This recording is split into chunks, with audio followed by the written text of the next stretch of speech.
Hello and welcome to Persyst Grand Rounds. This is an online series of lectures hosted by Persyst, covering topics related to advanced EEG analysis for improving outcomes in both neurocritical care and epilepsy monitoring environments. My name is Marie Terrell, and I am the Director of Product Management at Persyst, here to introduce our speaker and topic for today's Grand Rounds. Next slide, please. So through our customers, we understand the importance of investing in the EEG community through education, where expertise and knowledge can grow towards the utilization and implementation of EEG and quantitative EEG. So the goal of Persyst Grand Rounds is to provide a platform for those with clinical expertise on topics of advanced EEG analysis as a way to connect with a broader community to share their knowledge so that we can all learn and grow together.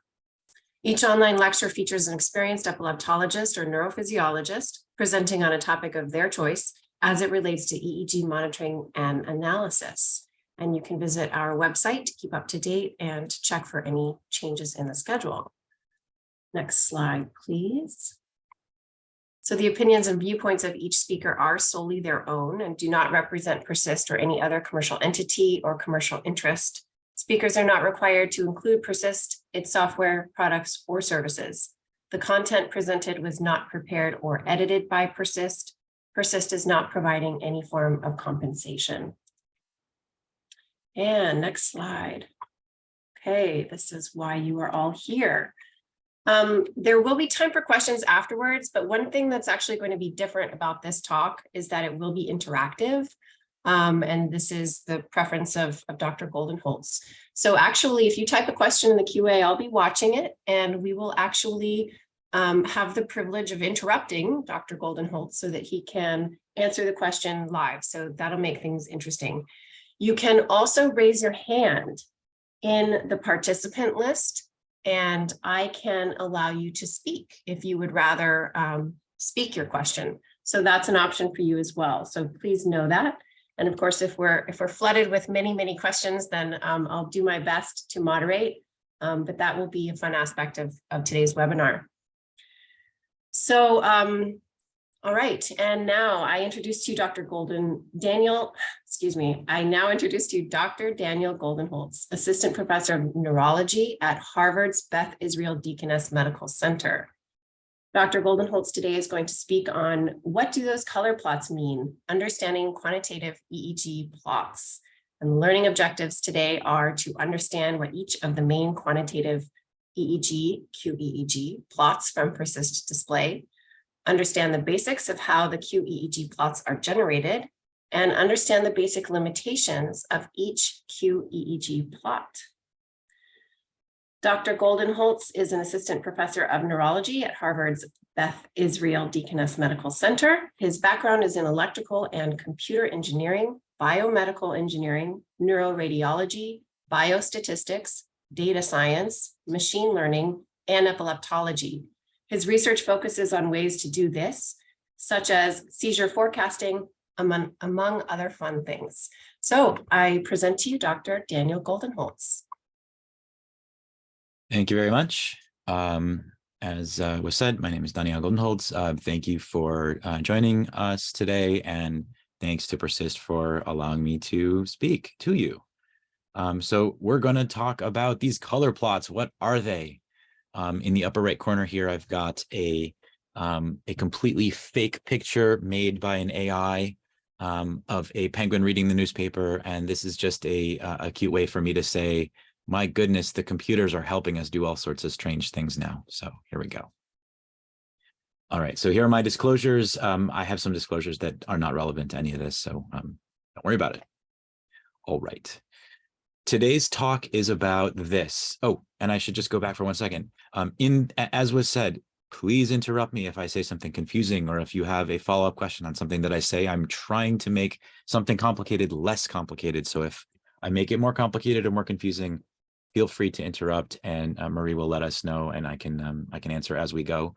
You can also save to the end, and we can talk at the end. There should be time. All right. So this is our outline. We're going to look at this big, ugly thing with lots of colors and try and figure out what they all mean. And the main topics that we're going to go through is on the right here. And we'll come back to that picture again and again. So first, we're going to talk about artifacts, and we're going to talk about muscle, vertical eye movements, and horizontal eye movements. And the actual algorithm behind the scenes is canonical correlation analysis. You don't need to memorize that, just for the technical people amongst you who want to know what it is that it's doing. Okay, so in the top plot, you'll see with this giant green arrow, it shows that there's like a little green stripe and it's brighter in a certain area. And that is showing us that there's muscle artifact at that time on the qEEG plot. So here's the raw EEG from that time. And I'm going to highlight for you the obvious stuff that EEG readers are familiar with, the muscle artifact.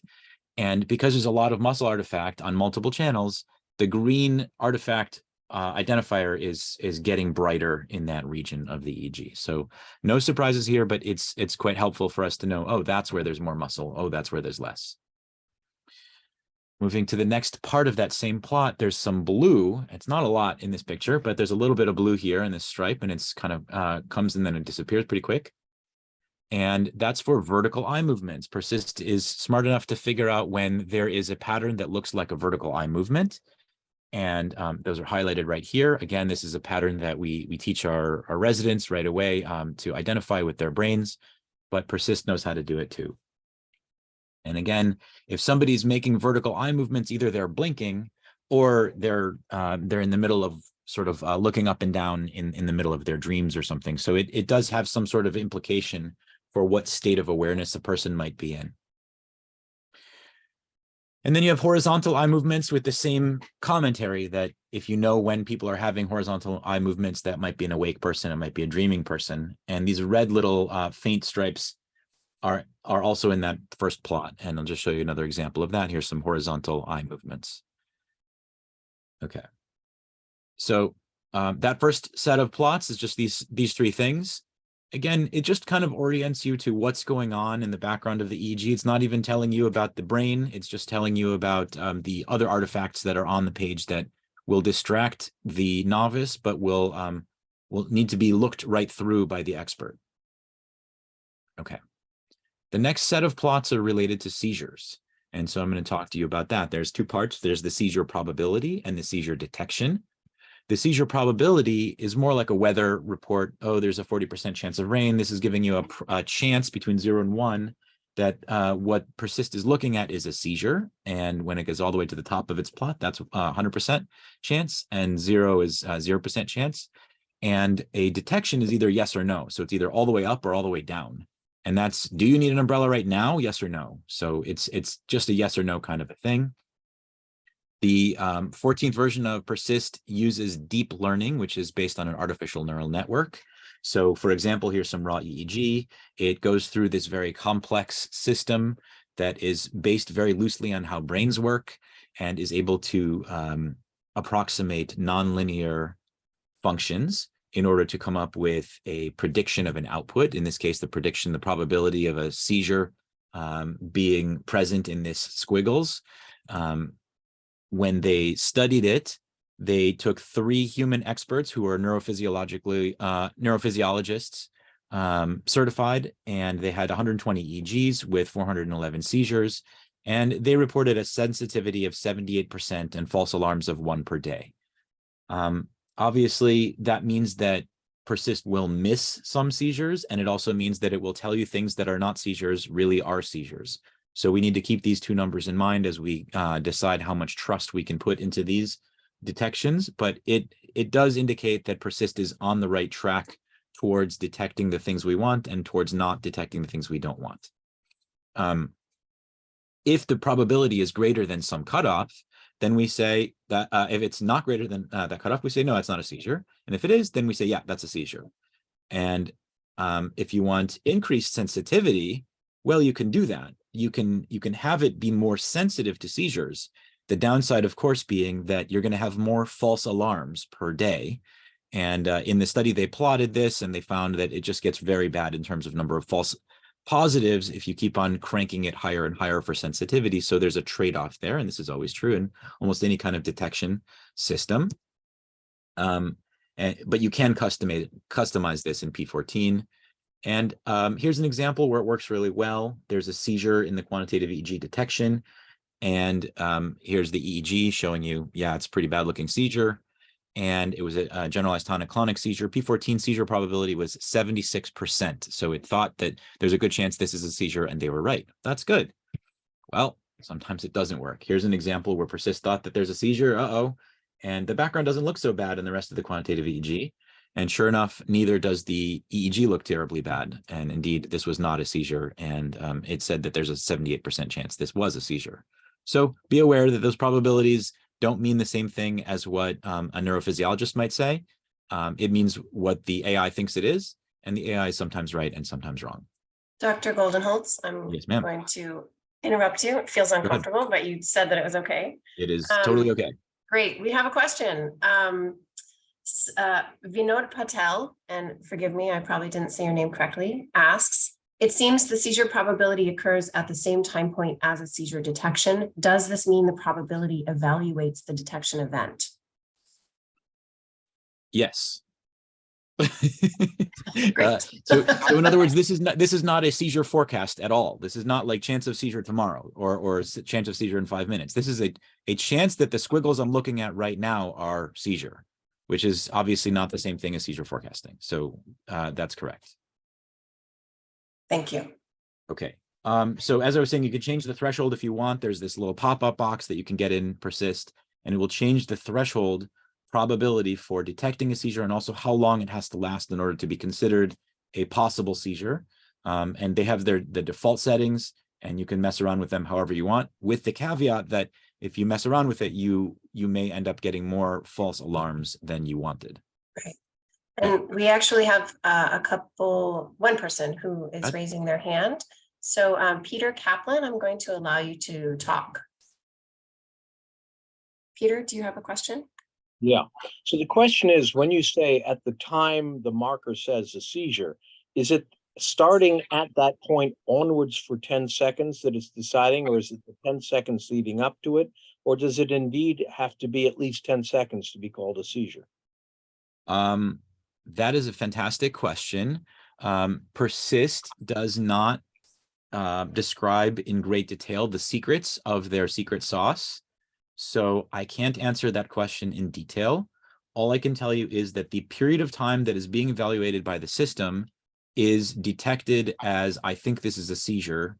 And I would assume that it's sort of like in the middle of that period of time that it's sort of analyzing. But I do not know the details, and I don't think that they're going to tell us.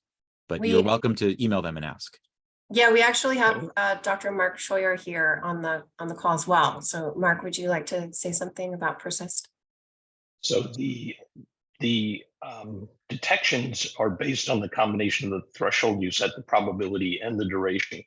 So it's waiting for the probability curve that you saw there to be over that threshold for whatever number of seconds you've set it for before it will fire a detection. So the detection is simply a combination of whatever probability threshold you've set plus it being over that threshold for X number of seconds.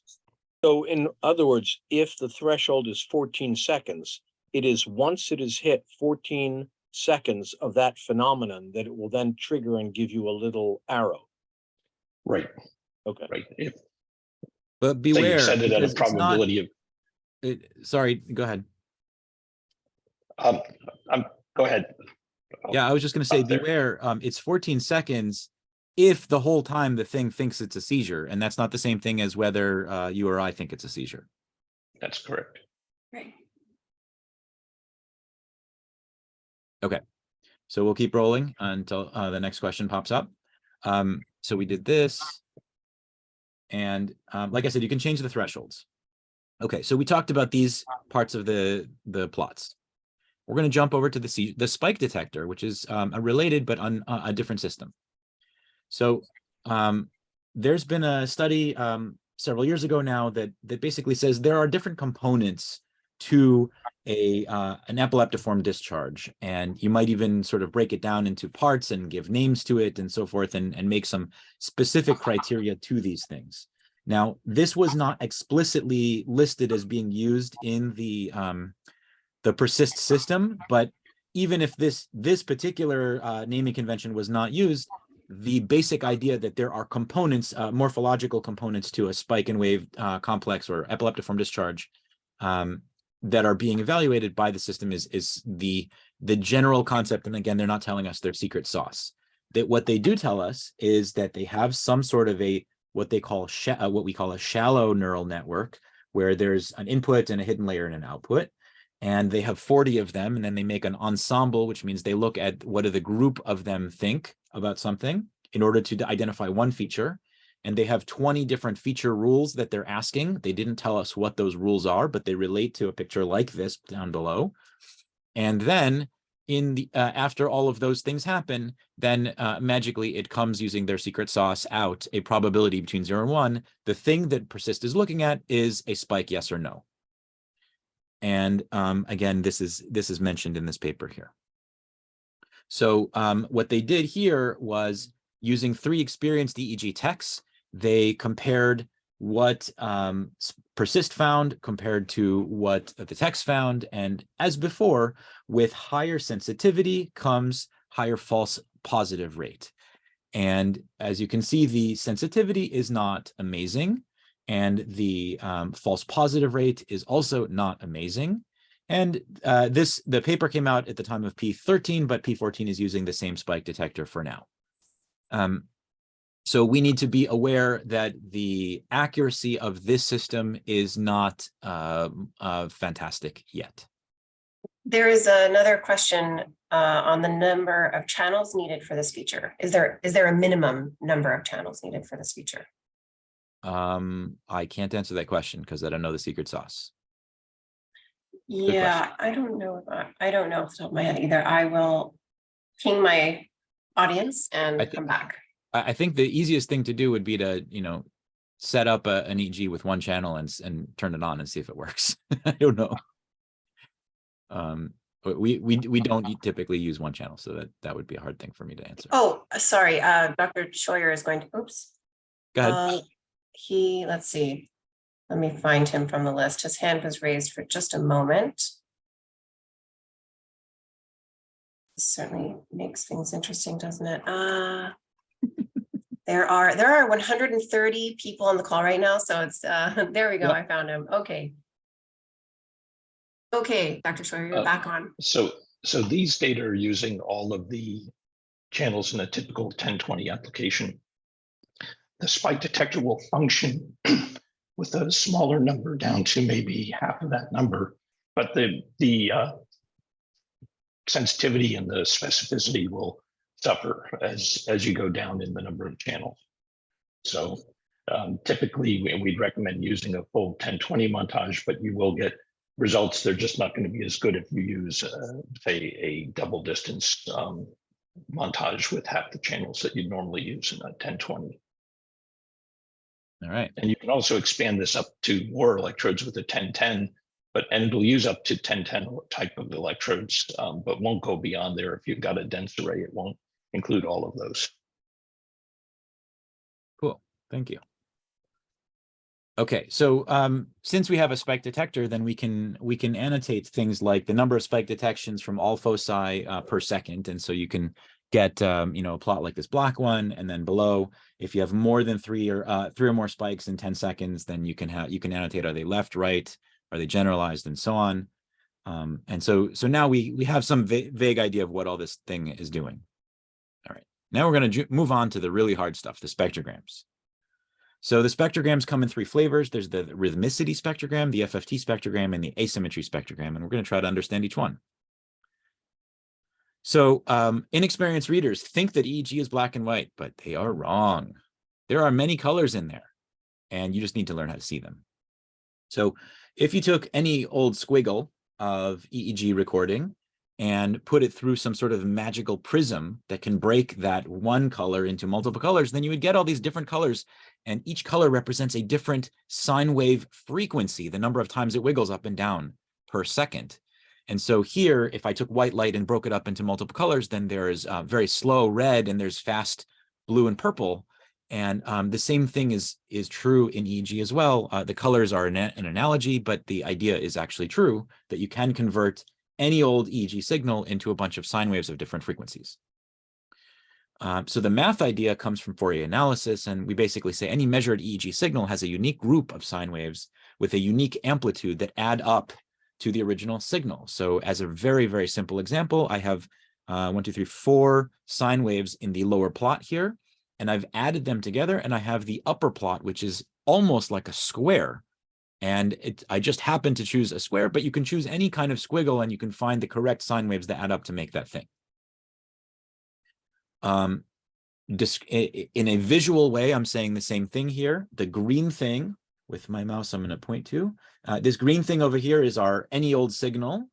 And these 3 pictures here, the sort of pink and the purple and the blue, are the different sine waves that we needed to add together to make the green thing.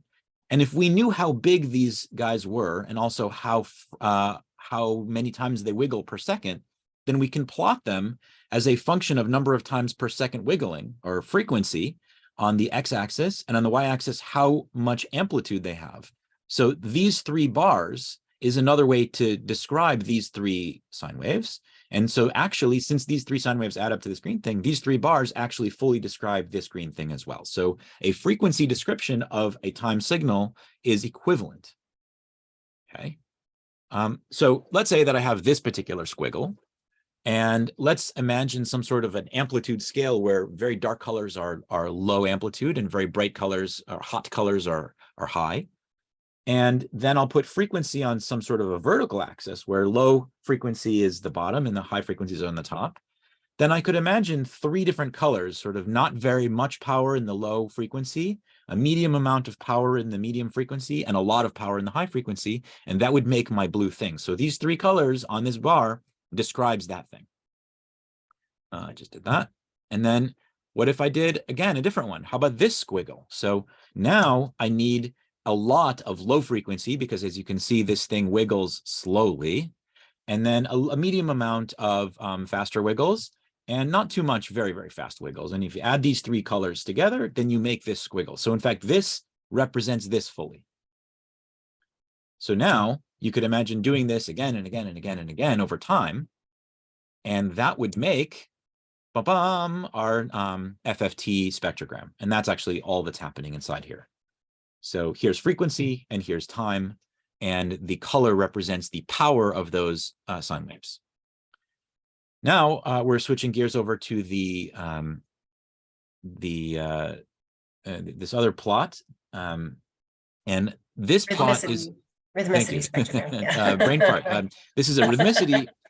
This is a rhythmicity plot, and the rhythmicity plot, even though you can barely even see it, there's a tiny, tiny amount of beta on this particular page, and there's a stripe that you don't even see that is up here, and it would represent beta, because the vertical axis again is frequency. And then there's going to be another stripe over here, which represents the alpha band of frequencies. You can see the frequency numbers along this side here. And then the next stripe is going to represent the theta band frequencies, and the bottom stripe is going to represent the delta band frequencies. So you can imagine as if all frequencies are either one of these 4 things, and then they would get segregated into one of these 4 bands. And the brightness is going to represent how strong that particular frequency is represented. And if you're technical and you want to understand really what's going on, then what you do is each frequency band at a time, we're thinking about the average across channels, we're band passing using a filter, and we're computing the autocorrelation, taking the periodicity of the autocorrelation, get the amplitude of the highest peak in autocorrelation, the width, the bandwidth around the frequency, and then draw that band with frequency and a brightness and use the width. Okay, you don't need to memorize any of this. This is just for my technical colleagues. This is just how does it really work behind the scenes. But for practical purposes, all you need to know is that this is just another way to look at that frequency plot. So what makes it different from the FFT spectrogram then, since it's just another way to look at the FFT? Well, it's similar information, but it does highlight the rhythmic activity a little bit better. It's a little bit easier to see. It pretends the FFT is actually made out of only 4 bands, and I highlighted that point already. And it's easier to read when the patterns are simple, particularly in our ICU patients, but sometimes even in a very, very healthy patient, it can just be easier to read. It's less helpful for very complex signals. And, you know, it's 2 sides of the same Bitcoin, right? So I've got the FFT on the bottom, and I've got the rhythmicity spectrogram on the top, and they're both showing the same left hemisphere, and they're both showing the same idea. So I'm going to highlight for you. Here's the delta band, which is being highlighted by the rhythmicity thing, and it's just more complex looking in the FFT, but it's the same stuff. Here's the theta band, again, more complicated in the FFT, but it's the same basic idea. Here's the alpha band, kind of faint in both, and here's the beta band, which is really, really faint in both. Do you like to look at one or the other? Well, it just sort of depends. My colleague likes the bottom one, I like the top one, but it does. But I look at both of them, and we should all look at both of them. Okay, the asymmetric spectrogram, the asymmetry spectrogram is very simple. You take the left hemisphere minus the right hemisphere, and you just get this. If it's more blue, then it's focusing on more power on the right. If it's more red, then it's more power on the left. And the subtraction is done at every frequency and at every time. So in other words, just for example, if I look at right here compared to right here, there was brighter, like higher power stuff happening here than here, and so therefore it should be bluish down here, and indeed it is. So what you see on this page is that the right is everywhere at all frequencies and at all times more powerful than the other side, except for these periods when there's kind of blank out where there's no signal for some reason. Okay, so we now have some sort of a handle on these types of things, the rhythmicity spectrogram, the FFT spectrogram, and the asymmetry spectrogram. And we're going to move on to the amplitude averaged EEG, which is down there. Could I just make one comment before we move forward? Yes, ma'am. The asymmetry spectrogram, one important thing about that is that it's relative. So sometimes you wouldn't, and also I think you may have gotten the colors mixed up. Left is blue and right is red. Left is, oh. It's red like the American political system. Yep, I got the colors exactly backwards. So exactly everything I said about color here, Great. flip it. Yep. Yeah, flip it. So good point. You're welcome. So in this example, it's actually the left that has more relative power than the right. And so that's why totally. And actually that would make more sense compared to what I actually said. So thank you. No problem. And then another point is that sometimes, so this is an example where we see the left because it has an increase in power relative to the right. And in other instances, it's the opposite where, for example, if the left has a sudden decrease in power compared to the right, then the right will appear in the asymmetry, red will appear in the asymmetry spectrogram, but it shouldn't be interpreted that it is the right side that has increased in power, but rather the left dropped out. So the right has more relative to the left. So context is important here. Does that make sense? Yeah. So to say that in another way, we're subtracting two things. Yes. So if you're asking, like, did something go away or did something get bigger or smaller? Don't ask that question on the relative spectrogram. Instead, ask, how does the left compare to the right now? Exactly. That's right. And then there's a question that came in. How does power relate to frequency? How does power relate to frequency? So getting back to my squiggles way back here, power is the amplitude of the sine waves.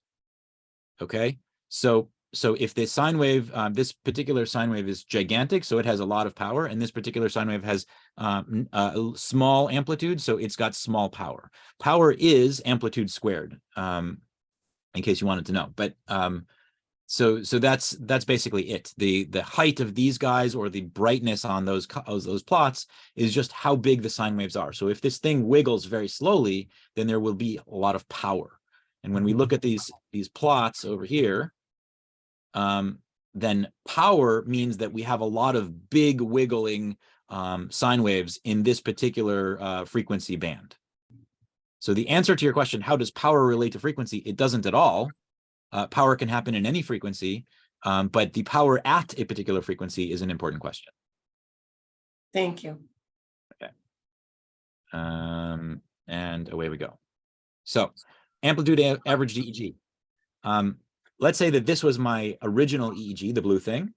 Now I'm going to take the square distance from the average value. The average value is sort of this imaginary line here. And I'll just take this red distance between and square it, and then just draw that square distance. So instead of being sometimes positive, sometimes negative, it's always positive because anything squared is always positive. And this just tells me how far did I get away from the middle. So here I got very far away from the middle. Here I'm like at the middle. Here I'm very far away from the middle. It doesn't matter if I'm above or below the middle. So that's what this is. And if you do this for all channels, then you get and then take the average of that, then you have the amplitude averaged EEG. So this tells me where the EEG is fluctuating a lot and where it's not fluctuating a lot. It makes it very easy to figure out when there's a huge difference in amplitudes on the left and right. And it's also very helpful when the EEG is super flat. So here's an example of EEG, which is super flat, right? I have somebody who's got an anoxic brain injury, unfortunately, and their amplitude averaged EEG on the left and the right is extremely low. It's nearly 0. And there are these tiny little fluctuations that may reflect some various artifacts that are showing up on the EEG. Okay, and so now you have some vague sense of what this amplitude averaged EEG is. And there are 2 colors. One is for the left and one is for the right. And I've already got this backwards last time, so I'll leave it to you to figure out which one is which. But when they overlap, then there's a new color for the overlap. Okay, suppression. So there's a suppression ratio, and it basically tells me how much of the EEG is totally flat. It's somewhere between 0 and 100%. Typically, somebody that's got a normal EEG, it's wiggling around. So there's no suppression, and it's a 0%. But it's useful when the EEG is discontinuous, or when there is a tremendous amount of attenuation or major changes in sedation. And so here's an example of somebody who has a very, very, very suppressed EEG. And on the bottom, you can see there's a lot of nothing going on around here with just some artifacts. And up here, the left and the right are very nearly 100% suppressed. And you will notice, if you're discriminating, that there is a very slight difference between the right and the left. And the right is a little bit higher. And sometimes those differences are important and sometimes they are not. And you will also notice that over here, it dips down just a little bit. It's still close to 100%, but it's a little bit less suppressed. And indeed, there is something happening on the EEG which is not fully suppressed. But indeed, the EEG experts in the room will say, that's nothing. That's not brain. Sure, it's not. But the quantitative EEG doesn't understand all that stuff. It just says, is this fully suppressed or not? And it's identifying that it's not fully suppressed at that point. Okay, so now we have, again, some sort of a vague idea of what the suppression ratio thing is. And by the way, if one side of the brain is completely suppressed and the other is not, then you will see an obvious difference between these suppression ratios on the left and right. Okay, so now we're going to do some examples because now you're expert. So here's a case where I have low amplitudes, discontinuity, left-sided asymmetry, and diffusely slow. And I can know all this by looking at the squiggles. So let's see if we can figure it all out. So the low amplitudes I could have gleaned by looking down here at the amplitude averaged EEG and see that the power is quite low in general and throughout the entire period of time that we're looking at. I can see that there's discontinuity because there are periods of time when there is suppression, which is not 0. And that's bad news. That means that there's some suppression going on, particularly over here. There's also some left-sided asymmetry. And I can notice that by looking, for example, at the rhythmicity spectrogram, which has these strong stripes in the theta and the delta region, and it's much weaker over here on the right side. Or I could look at the FFT, and it's brighter, sort of warmer colors, if you will, down here in the lower frequencies, and it is cooler in the same frequencies down here. So again, suggesting that there's a difference between these two. And if I wasn't sure, I can always look at the asymmetry, where it's subtracting between one side and the other, and it is highlighting the blue side, the left side, as having more amplitude on that side throughout the entire recording and in the left, in all frequencies. And diffusely slow, I said, because the main frequencies that we're seeing here in the in this entire recording is theta and delta, with only smaller amounts of other stuff. Okay. Here's an example of diffusely slow and a big change coming. So again, it's diffusely slow because, again, theta and delta are highlighted in my rhythmicity spectrogram, and the FFT spectrograms are showing me, again, a lot of low power activity everywhere and not so much in the middle and high frequencies. However, we see that the heart rate starts to climb up, and we see that the amplitude average EEG starts to climb up, and we see more brightness coming up soon. And I'm comparing to this moment in time, by the way. And the theta and the delta become much more rhythmic over here, and they become stronger and brighter in the FFT signal there. The amplitude EEG becomes higher soon. So here is what it looked first, where it's pretty slow and low amplitude, and we see some theta and some delta like we expected. And then when we jump over to here, where that change has already happened and the heart rate has gone up and the power has gone up, well, look at that. That's ugly, right? And there's more amplitude in our theta and delta power. And of course, we have a name for this, but that's not the point here. Okay. So anoxic brain injury, diffusely slow and deeply suppressed. So, we can loosely say this is like a flatline EEG, right? The activity on the EEG is effectively nothing. And when we do see tiny excursions, oftentimes we attribute them to things that are not happening inside the brain, such as muscle artifact or electrical artifact or breathing artifact and other things. On the amplitude average EEG, it is nearly 0, and that's a pretty bad sign. On the suppression ratio, it is nearly 100%, same bad sign. On the heart rate, oh my goodness, it is completely flat. That is a bad sign for a different reason. If you look at the rhythmicity spectrogram, it is completely blank because it doesn't think that anything is rhythmic in any of our 4 frequency bands of interest. And if you look at the FFT spectrogram, all of the colors that we normally expect to see are like all blue and just a little bit of this lighter blue here and there, but not much of anything going on.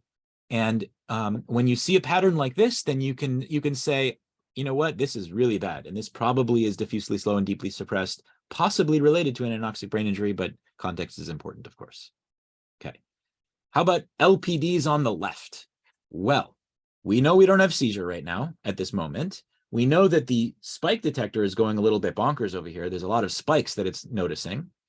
We know that the spectrogram on the left is showing a lot of rhythmicity in the theta and delta band, which makes us wonder, well, why is it so rhythmic over here? Because on the other side, it's not as much rhythmicity. And like before, the FFT is brighter and stronger in those lower frequencies and not brighter and stronger in these frequencies. And if you compare the left to the right at every moment, at every frequency, again, blue is highlighted. And now I'm going to use my little cheat. That means left. And so I know that the left is doing something different. And I know that from this, and I know that from this, and I also know that from this blue everywhere. I also can look at the blue amplitude average EEG, which is higher than the red right side. And so I know that the power is stronger everywhere. And then I can also look at the suppression ratio, and the suppression ratio on the right side is non-zero everywhere. And it is sometimes getting kind of high. And the other side is nearly flat, suggesting that there is not so much going on the on one side, and the other side is doing something. Interesting. So what does that mean? Well, let's see. Here we go.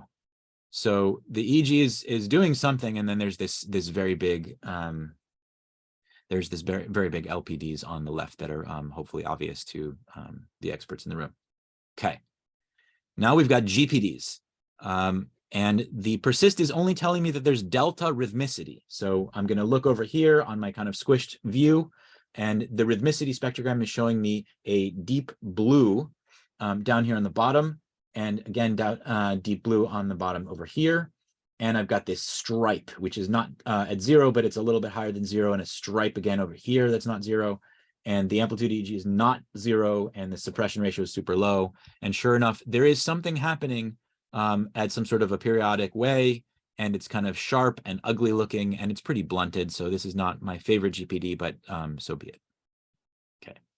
How about a low amplitude theta, which is discontinuous? So here I've got in the delta band, not so much that's rhythmic, but in the theta band, I've got this very strong stripe, and it's going on both sides, the left and the right. And you can see a very strong stripe in the FFT as well. And notice this is the same idea being displayed in both, but this one's just easier to read. This one's a little bit more blurry of the same concept. The rhythmicity spectrogram in this case is not very bright in any color direction, so it's not very helpful to highlight one side or the other. It looks like the left and the right are showing about the same amplitude, so it's purple for everything. And the suppression ratio is about equal here. But the suppression ratio is not 0, suggesting that it's discontinuous. And sure enough, I've got periods of flat and periods of this activity, which is not delta, but it is more theta-ish, and it's low amplitude. Okay. How about some blunted GPDs that are not discontinuous? The arrow is now over here where the suppression ratio has become low. Delta becomes more prominent. Again, it's more prominent down here as well, and more prominent down here as well. Now, if they're GPDs, they might be epileptiform, and they might have spike detections with them. In this case, they don't, but blunted GPDs are hard for Persyst to catch, and so Persyst doesn't make a fuss about them.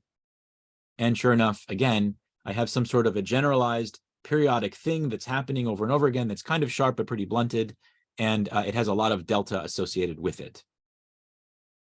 It is not discontinuous. Okay. How about some left asymmetry? And did I get my left correct? Oh, phew. Okay, I did. And it's slow. And I have left-sided LPDs.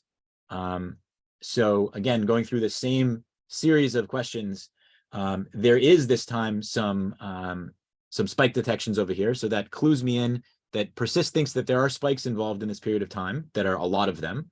And it also tells me that the left side is more rhythmic in the theta and in the delta region. It's somewhat rhythmic, but not nearly as much on the other side. You can see the same effect over here, that the lower frequencies have much higher power. And if you compare the left to the right at every frequency, then again, the left is highlighted. It just so happens that I picked a lot of left-sided things. Don't make anything of this. The left hemisphere is showing more amplitude averaged EEG, so more power on that side compared to the other side. And again, you can see that the red right has more suppression than the other side. And here we go. So the other side is pretty suppressed and quiet. And I've got these discharges that are coming from one side, and they are epileptiform and periodic. And there's a lot of slowness in general there. Okay. Same patient, same page, but different moment. So I've moved the arrow now. And here I've got a left-sided asymmetry. It's slow, but the LPDs are not present here. So you'll notice that Persyst did notice that there's a difference in this epileptiform activity density, if you will. There's less of this black stuff up here. And also the rhythmicity kind of got not as strong. And you'll notice that the FFT became not as powerful. The asymmetry still exists. And there is a difference between the left and the right side power, but it's smaller now. And here we go. And this is what you're going to see. So there is still an asymmetry. It's still slow, but those very sharp, pokey things are maybe they're gone, or maybe they're just very blunted and hard to see. Okay, how about a left-sided asymmetry with theta and delta? So again, the right side pretty flat, the left side showing a lot of theta and delta, and the left side again is brighter and higher power down here. And the left side has these stripes that are easier to identify, and the stripes are kind of fainter on the other side. And the power is different between the two. So we've kind of beaten this idea to death. Here I have a posterior dominant rhythm, which has migrated anteriorly. This is a common experience as someone becomes drowsy. So you have a posterior dominant rhythm, and it's in alpha range, and it looks very sinusoidal and beautiful, but it's moving anteriorly because the person's getting sleepy and getting ready to go have a good dream. And so in that period of time, there is a stripe in the alpha range because there is alpha activity. They don't care where it is. It just happens to be on the left side. And this stripe is on the right side. And you notice they're about the same, which is what our eyeballs are telling us too. And we see a stripe here, which is nice. You don't always get lucky enough to see a cool stripe in the FFT spectrogram, but we do here. And there is no dramatic asymmetry going on, and there's no dramatic amplitude asymmetry either. And everything is looking not suppressed. Here I took a totally different approach, and I took a very boring normal finding of a stage N2 sleep with a K complex and a sleep spindle. And what I've got is the raw EEG. So here's the sleep spindle, and here's the K complex. And what do you see on this more complicated image here is I've got on the left and right, they look about the same, but there's some beta activity, there's stronger alpha activity, and there's some theta, and there's some delta, and they're just kind of smeared and blurry and not very bright. And the same thing is going on in the FFT. There's a lot of activity at different frequencies. And so it's not a simple pattern here. This is a more complex thing. But then I did a trick. And what I did in my trick is I messed with, in my raw EEG viewer, I messed with the frequencies that I'm allowed to see. And here I put it from 1 to 4. And so now I'm highlighting the delta band activity. And so you can see that K complex really easily, and other stuff kind of goes away. And I do the same thing again. I went from 4 to 8. And by doing that, now I'm highlighting the theta activity, and there's a little bit more theta activity sort of here. And then I highlight the alpha activity. And so you can see that there's some alpha sort of everywhere, a little bit more over there at the end of the page, but it's all low amplitude. And then I can see a lot of beautiful beta right over here. And this beautiful beta is part of our sleep spindle. And going back to that original picture, So you can see we broke down this big picture into the component 4 parts, which is exactly what our rhythmicity spectrogram is doing for us to make our life easier, that there are these 4 different parts and they show up here like that, or you can look at it in a more complex way in the FFT spectrogram. Okay, and you can always play this trick on your EEG viewer if you can't see those different frequency bands in your brain, or you can use Persyst to help you as well. So here I've got increased theta and delta activity compared to before the marker. So over here, theta wasn't as strong. Here it is stronger, and here it is stronger, and here it is stronger, and here the amplitude average EEG goes up. And what you can see is here, there's more theta and delta, but there's also other stuff involved too. But if I filter, like I did before, to 1 to 4 hertz, all that other stuff disappears. And we're highlighting, oh my goodness, there's a lot of delta. And so again, like I said, there's a lot of delta down here. The delta got stronger too. And sure enough, there's the filter to that. Okay, so now you know everything. And you can look at this and you can understand everything. And if there's any questions, this is the moment. Yes, we're all experts now. There were some questions about, let's see. So one question came in, how can you tell if the patient is disconnected versus ECS? Great. Okay. So if you start looking at every patient with Persyst, then you will notice that a lot of patients have certain sort of general patterns. You'll see more like lower frequencies and middle amounts of middle frequencies and less amounts of higher frequencies, and everybody's different and there's different mixtures of those things.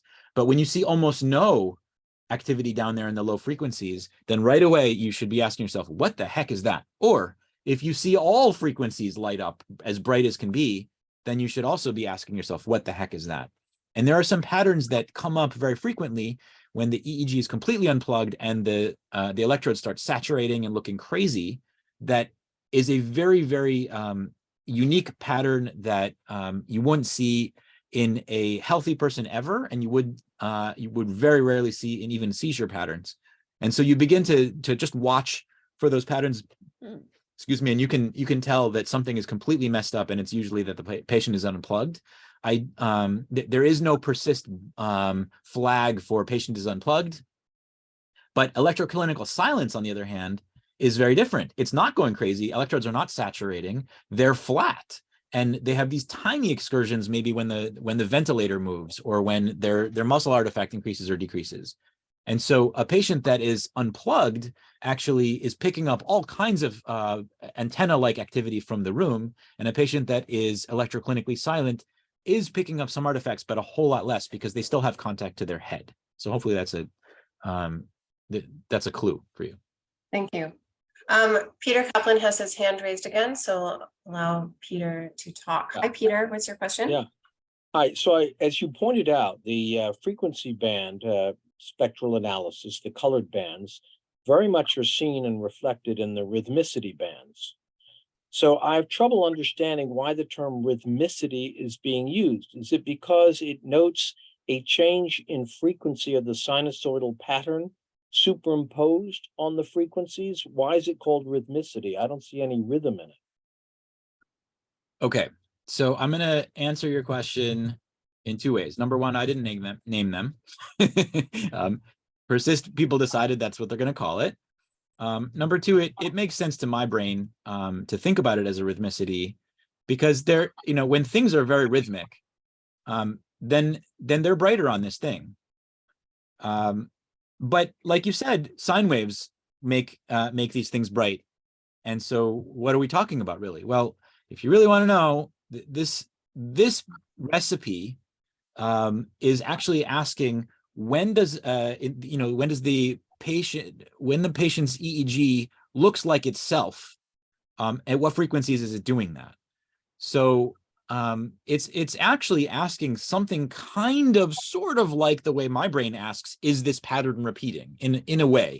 And it's definitely not as fancy as the way our brains are trained to do it, but it is a way mathematically to ask that question.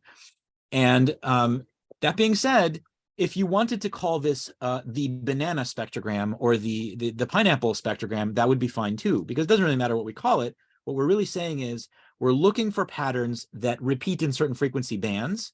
What frequency specifically is it at? And as you'll notice that, for example, the delta goes up or down and the alpha goes up or down at certain frequencies, that it's highlighting for us that this is the frequency in which something is repeating itself. And it's brighter or darker, showing that it's more or less repetitious. But you're right. The words rhythmicity, it's a fuzzy word here. Great, thank you. Oh, I might noticed comment that. there. Yes, thanks, Mark. I noticed you unmuted. So the rhythmicity spectrogram is primarily focused on things that are autocorrelated. So repeating patterns, like a sine wave, a perfect sine wave will give you a very narrow line and if it's at one frequency, staying at that frequency. If you take a sine wave and you would make it increase or decrease, you'd see that line going up or down. So the rhythmicity spectrograms are focused on rhythmic components of the EEG. And one of the places they're particularly helpful is during evolving rhythmic patterns in seizures, where they give frequently a much clearer picture of that evolution than the FFT spectrogram does. The FFT spectra is all frequencies intermixed, whether they're rhythmic or non-rhythmic patterns. So it's the rhythmicity spectrogram is focused on a subset of the patterns that are present in the FFT spectrogram, but may be difficult to see there. So just, and this is to push, I suppose, the obvious, if you had to define what rhythmicity, what is your definition of rhythmicity? Is it the rate of change of frequency and amplitude over short periods of time that reproduce themselves? Is that what you mean by rhythmic? Well, what I mean by perfectly rhythmic would be perfectly autocorrelated. So if there's a pattern that you shift the waveform and it repeats, which, as Daniel mentioned, is similar to what our eyes are doing when we're looking and calling something rhythmic. So it's actually the theoretically the best tool to look for a periodic or repeating rhythmic pattern is the autocorrelation function, which is what this is all based on. Let me say this in sort of a less fancy way. Okay, so if we hope that a signal is really a very narrow frequency, then this picture is actually going to be easier to read. If that picture really isn't a narrow frequency, but it's actually a smear of many different frequencies, this picture is actually going to be more confusing.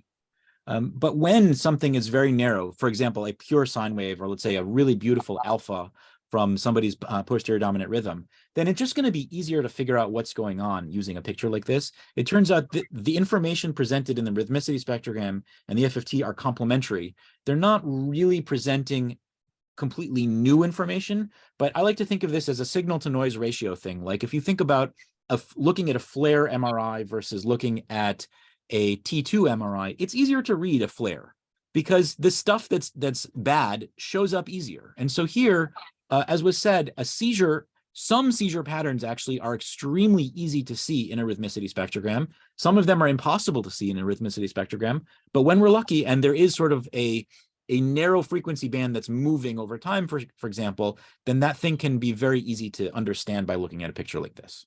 Mm-hmm. Great, thank you. So we had some questions also about asking for clarification on the spike detection publication. So Mark, I wonder if you'd be willing to clarify a little bit. The question has to do with how the detector compares to inter-rater agreement. So I think there's some confusion on how that's happening. So how did the publication define inter-rater agreement, and then how does the Persyst spike detector compare to that inter-rater agreement? So in this study, we were comparing the readers pairwise to see how well they agreed. They were asked to mark thoroughly in a recording until they marked a certain number of spikes, and then we compared the three readers and what events they marked as spikes. So they could use any montage, they could go at whatever pace they wanted to, but their job was to find everything that they would call a spike and mark it. And then they were compared pairwise to see how they agreed. And their agreement was also not, it was far from 100%. Then the spike detector was compared to each of those readers sequentially. So all possible pairwise combinations were done to see how well did the spike detector compare to the performance of the people. That is a big question for us always now, is how do experts actually read the EEGs for seizures, for spikes, for other patterns? And there's generally a good level of agreement, but it's far from perfect. And for spikes, it's often quite far from perfect in how people actually read them in unselected records. And these were records where they had a 24-hour record that they could potentially be looking at. So there was relatively little selection pressure on the spikes that they were doing. The ultimate conclusion was that the detector performed at statistically about the same level as the people did. So there was no demonstrable statistical difference in these records between the performance of the spike detector and the performance of these senior EEG technologists who were marking the spikes. So, and this, as we develop the algorithms, is now one of our primary regions of focus, is to get things that look more and more like human readers do.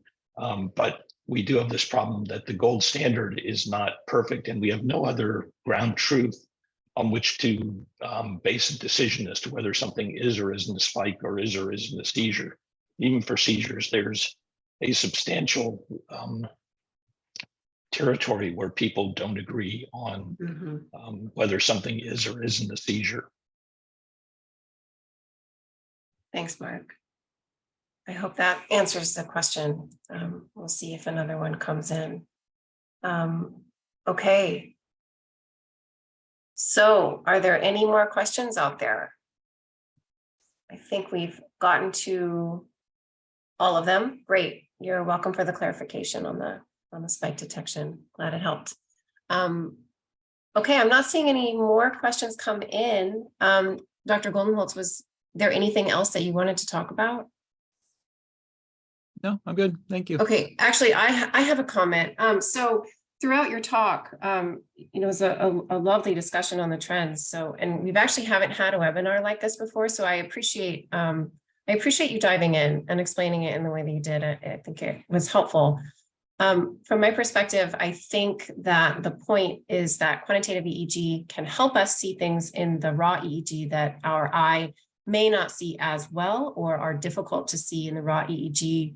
But it's really, the quantitative EEG is really an assist. Sometimes it is incorrect.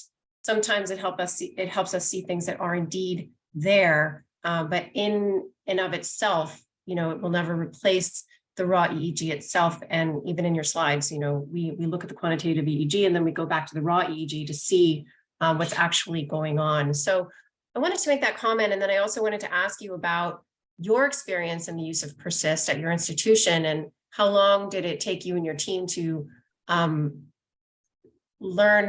become more expert at interpreting the trends, and how often you use Persyst in your center? Well, let me start by taking exception to what you said.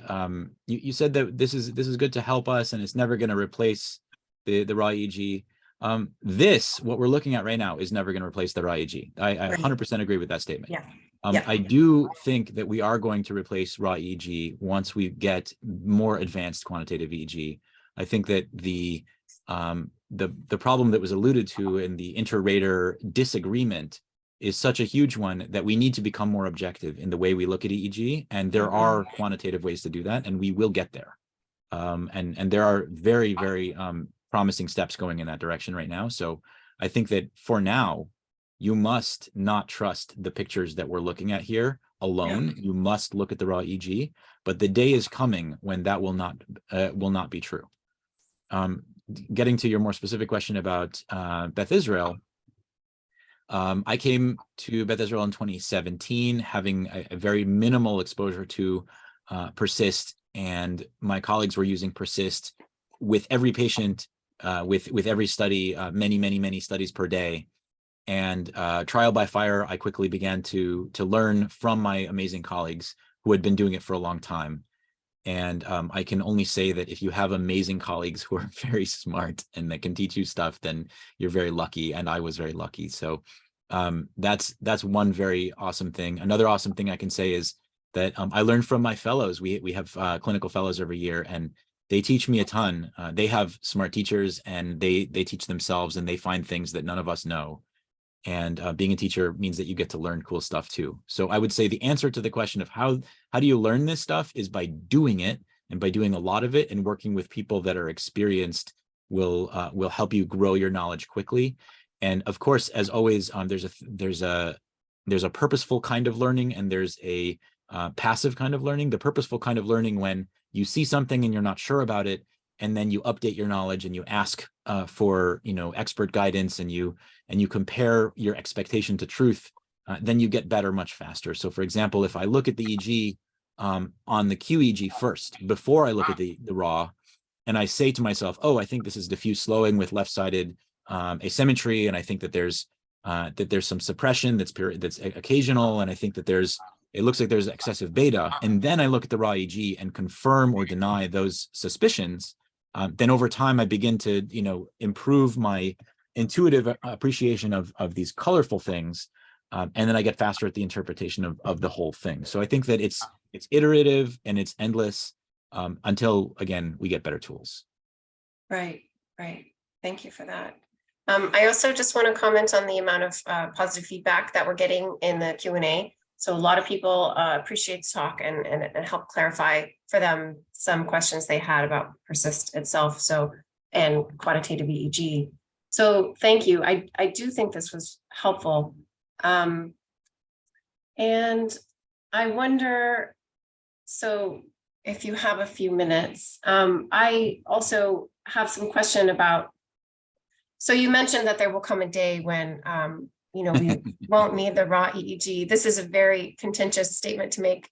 And I am not one to say that it is incorrect or correct. Who am I to predict these things at all? But I do think that, you're probably right. One of the big questions, of course, is what that means for the field, but that's a completely different topic in terms of training and how we're all to come to agreement on these things. Just a shameless plug. We're going to talk about that at AAN this year. So okay. Yeah. So that was actually the next comment I was going to make. Is there a way that people can learn about what you're doing, follow your work and stay up to date? Oh, sure. Drop me an email. Feel free to reach out. My email address is public. It's my first name dot my last name at bidmc.harvard.edu. If you didn't know that, you could Google it and find it with a little bit of trickiness. Okay. So there you go, folks. If you're still online and you heard that, you can reach out to Dr. Goldenholz via his email, which is public. If you forget how to spell his name, it's on our website under this talk. So you can reach out to him there about these very interesting topics. Daniel.goldenholz at bidmc.harvard.edu. There it is. Thank you. Thank you very much. This was very informative, and I appreciate your time very much. So I think that's all for today. Okay. Thank you very much. All right. Thanks, everyone. Thanks for coming. Bye.